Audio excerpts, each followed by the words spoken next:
Koordinasi pembuatan kebijakan publik dikenal di dalam konsep libertarianism. Tadi pada utilitarianisme, keadilan itu dihitung berdasarkan jumlah kebahagiaan terbanyak yang bisa dinikmati oleh suatu masyarakat.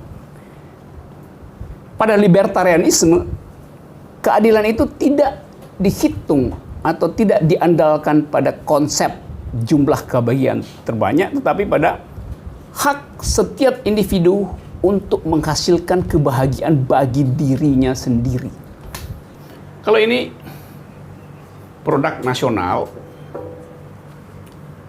kalau ini ada dua jenis masyarakat. Ini masyarakat yang kaya, ini masyarakat yang miskin. Maka negara disebut adil bila jumlah produk itu menghasilkan kebahagiaan pada kelompok yang paling besar. Mungkin nggak 100%, tapi 80%. Jadi jumlah ini harus fit and proper dengan bagian masyarakat terbesar. Yang ini boleh dibagi ke ini.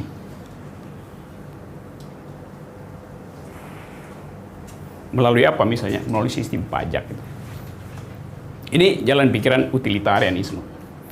Jalan pikiran ini ditentang oleh prinsip libertarianisme karena bagi orang yang menganut paham libertarian, setiap orang punya preferensi sendiri tentang kebahagiaan. Jadi tidak mungkin kebahagiaan itu diakumulasi dan dihitung secara agregatif gitu. Setiap orang punya preferensi tentang kebahagiaan. Misalnya orang yang lagi nongkrong di samping 7-Eleven di depan, mungkin dia lebih berbahagia dari mereka yang lalu lalang di jalan Ragunan itu dengan mobil mewah, tapi mengalami frustrasi karena macet itu. Jadi kita nggak bisa judge bahwa yang di dalam mobil ber-AC lebih bahagia daripada yang lagi nongkrong ngelamun di pinggir jalan. Itu adalah preferensinya. Sekarang dalam bentuk tadi ini. Ini negara, ini orang kaya, ini yang miskin. Sorry, kaya mesti agak gede.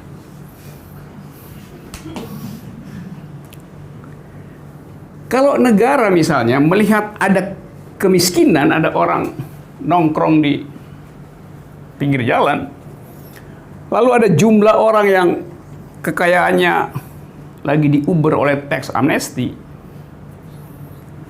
lalu negara memajaki si orang kaya ini dan mensubsidi orang miskin ini, bagi libertarian artinya negara menghina dia sekaligus menghina dia. Kenapa? Karena negara memanfaatkan kemiskinannya untuk memeras yang kaya ini. Pada saat yang sama, negara hanya menjadikan dua orang ini sebagai alat, bukan subjek, bukan objek. Jadi seorang libertarian akan menganggap bahwa tindakan negara ini dia tidak menghormati orang ini, sebab ini cuma dianggap sebagai alat untuk diperas. Demi apa? Demi ini. Jadi ini juga diperalat untuk memeras ini. Ini adalah alat untuk menyumbang itu. Bisa nangkap nggak logiknya? Jadi seorang libertarian akan anggap bahwa negara itu nggak boleh sok tahu tentang jenis kebahagiaan orang itu. Hal yang sama berlaku di dalam jenis kenikmatan seksual misalnya. Negara mengatur bahwa Seks itu artinya seks antar laki-laki dan perempuan. Kalau seks itu terjadi di antara sesama jenis, negara menganggap itu bukan seks. Padahal negara nggak pernah mampu menikmati keindahan seksual di antara dua orang lesbian atau dua orang homoseksual. Karena negara cuma tahu satu etik, yaitu etik heterogen.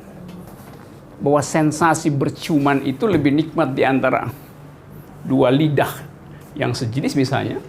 Negara nggak punya pengetahuan tentang itu. Tapi negara sudah tahu.